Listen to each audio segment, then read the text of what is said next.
इस आदमी ने अपनी पत्नी को बचाने के लिए अपनी जान की परवाह किए बिना दीवार को मुक्कों से पीटना शुरू कर दिया।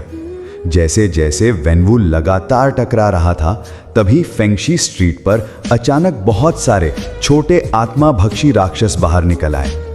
ये आत्माभक्षी राक्षस न केवल इंसानों की आत्मा को आसानी से चूस सकते थे, बल्कि सामान्य हथियारों से इन्हें चोट भी नहीं पहुंचाई जा सकती थी।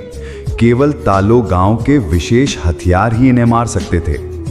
अब स्थिति इतनी गंभीर हो चुकी थी कि दोनों पक्षों को समझौता करना पड़ा ताकि वे मिलकर आत्माभक्षी राक्षसों का सामना कर सकें।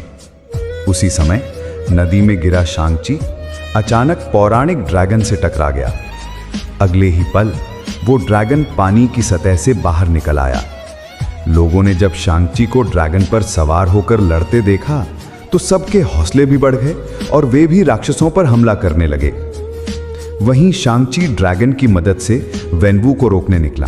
लड़ाई के दौरान वेनवू ने अपनी जादुई कलाई की रिंग्स फेंकी, जो बिजली की चमक के साथ शांगची की ओर गईं। लेकिन शांगची की ताइची तकनीक के प्रभाव में वो रिंग्स रंग बदलकर उसकी शक्ति बन गईं। इसके बाद पिता पुत्र ने अपनी अपनी रिंग से एक बार फिर लड़ाई शुरू कर दी।